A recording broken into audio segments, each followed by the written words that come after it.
Hello students, how are you. हमने last class में last video में स्ट्रीम ऑफ टोकन्स के बारे में पढ़ा था। मीन्स लेक्सिकल एनालिसिस किस तरीके से प्रोसेस करके स्ट्रीम ऑफ टोकन्स जनरेट करती है। हमने एक इफ स्टेटमेंट देखा था और एक प्रिंटफ स्टेटमेंट देखा था।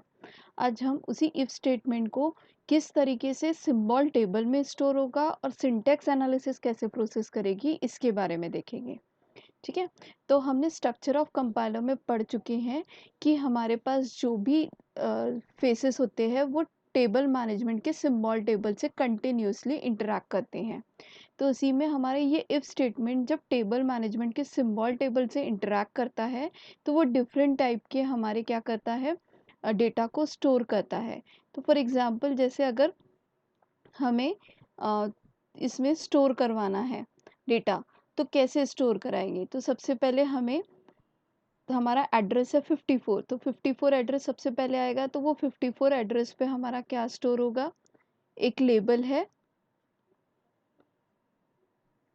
जिसकी वैल्यू क्या है हमारी 100। हमने लास्ट इक्वेशन में देखा था कि यहाँ पे लिखा था if 5 EQ max go to 100, तो 100 हमारे लेबल का नाम था, तो वही उसकी वैल्यू हो गई। फिर कुछ इसमें एड्रेस, एक पर्टिकुलर एड्रेस आएगा हमारा 76, वहाँ पे क्या स्टोर होगा हमारा एक इंटीजर वैल्यू जो क्या है कांस्टेंट है और उसकी वैल्यू कितनी रहेगी 5।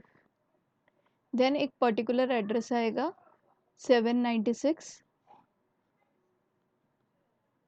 791, वहाँ पे हमारा क्या स्टोर रहेगा आइडेंटिफायर, जिसे हम वेरिएबल भी बोलते हैं। और वो किस टाइप का वेरिएबल है, इंटीजर टाइप का है और उसकी वैल्यू कितनी है हमारी मैक्स। इस तरीके से हमारे टेबल मैनेजमेंट के सिंबल टेबल में सारी इंफॉर्मेशन स्टोर होती है। अब सिंबल टेबल जो होता है यानी टेबल मैनेजमेंट डिफरेंट टाइप के डेटा स्ट्रक्चर यूज़ करता है। उसमें से मैंने आपको स्टैक का एग्जांपल पढ़ाया। वैसे ये काफ़ी सारे फॉर्मेट यूज़ करता है। One of the format link list, then tree like structure format.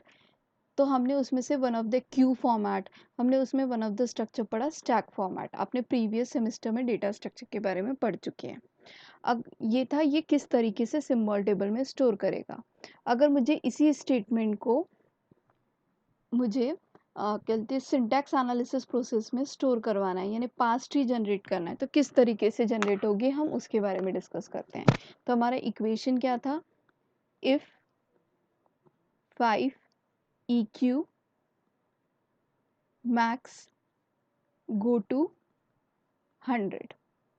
तो ये पूरा हमारा क्या है, एक स्टेटमेंट है।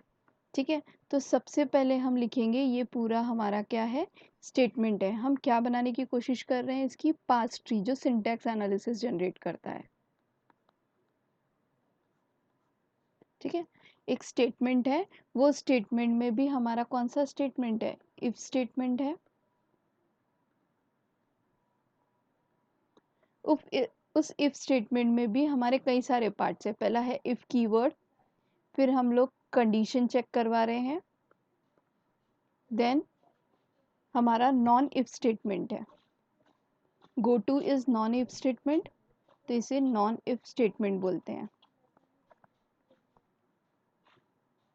हम सबसे पहले नॉन इफ स्टेटमेंट देखते हैं। नॉन इफ स्टेटमेंट में भी हमारे पास क्या है, गो टू स्टेटमेंट, तो हम लिख देते हैं गो टू स्टेटमेंट।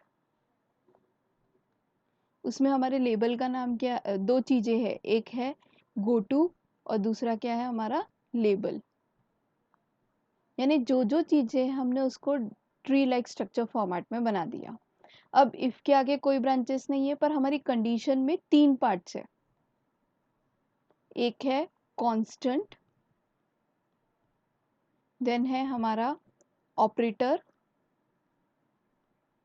और again a identifier. Max is a identifier variable, constant की वैल्यू है 5, ऑपरेटर है हमारा EQ और आइडेंटिफायर है हमारा मैक्स।